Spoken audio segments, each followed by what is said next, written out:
বৃষ্টির দিন মানেই হচ্ছে গরম গরম ধোয়া ওঠা খিচুড়ি, সেই সাথে মজাদার ডিম ভাজা, আর সাথে যদি বেগুন ভাজা হয় তাহলে তো কোনো কথাই নেই। আজকে অনেক সুন্দর বৃষ্টি হয়েছে সারাটা দিন, তাই আপনাদের সাথে দিনটা শেয়ার করব। তারিখে শীতের সময় কি পরিমাণ যে বৃষ্টি হয়, এই দেখেন ডিসেম্বরের শেষের দিক এখন এত পরিমাণ বৃষ্টি হয়, কিন্তু আগস্টের সময় এই বৃষ্টি খুঁজে পাওয়া যায় না। আসসালামু আলাইকুম সবাইকে, কি অবস্থা, সবাই কেমন আছেন? আমরা বৃষ্টিময় দিন উপভোগ করতেছি। আজকে এত বৃষ্টি হইতেছে সকাল থেকে, এই যে পুরো মাঠ পানি দিয়ে ভরে গেছে একদম। আমি এখন যাচ্ছি আয়শাকে স্কুল থেকে আনতে। এই বৃষ্টির মধ্যে মেয়েকে নিয়ে কীভাবে যে বাসায় যাবো সেই চিন্তাই করতেছে।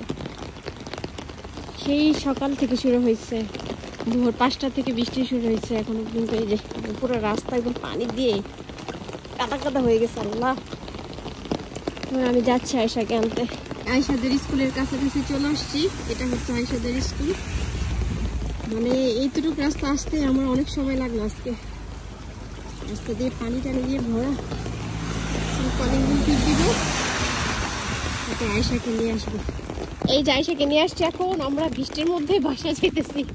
মা মেয়ে বৃষ্টির মধ্যে আটকে গেছি না। আয়শা দেখি, আয়শাকে দেখি, বলো আমাদের এখানে অনেক বৃষ্টি। অনেক বৃষ্টি এখানে। আজকে খোলা বাজার বসছিল, এই গাড়ি আসতেছে আজকে, সেটাও ওনারা আজকে ভালো করে ব্যবসা করতে পারেনি। এত বৃষ্টির মধ্যে, বৃষ্টি প্লাস হচ্ছে বাতাস, আর এই কম বৃষ্টি। সকাল থেকে, সকাল ভোর 5:30 থেকে বাতাস বৃষ্টি শুরু হয়েছে। আর এখানে তো বৃষ্টির সময় যে স্কুল বন্ধ দিবে তা চলবে না, স্কুলে যাইতেই হবে।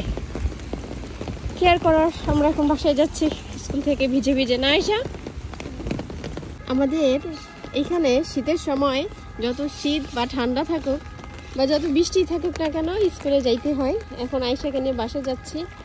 এত বৃষ্টি পড়তেছে, বৃষ্টির শব্দ এমন হয় আপনারা শুনতে পারতেছেন। অনেক ভয়ঙ্কর বৃষ্টি হয় এখানে নভেম্বর ডিসেম্বর মাসে। মানে সারাদিন এত অন্ধকার হয়ে থাকে, কখন সন্ধ্যা হয়, কখন রাত হয়, কখন সকাল হয়, বোঝাই যায় না। পুরো রাস্তা ভিজে আছে।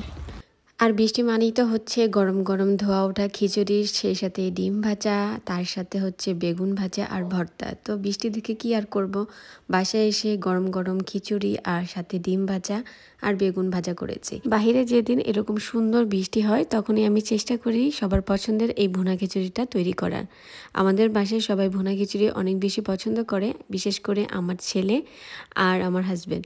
ওরা সবসময় বৃষ্টি আসলেই বলবে যে ভুনা খিচুড়ি রান্না করো বা বিরিয়ানি রান্না করো। তো আমার কাছে মনে হয় যে বৃষ্টির দিনে ভুনা খিচুড়িটাই অনেক বেশি যায়। আর এরকম ভুনা খিচুড়ির সাথে যদি গরম গরম ডিম ভাজা, সেই সাথে গরম গরম এরকম বেগুন ভাজা হয় তাহলে তো একদম জমেই যায়।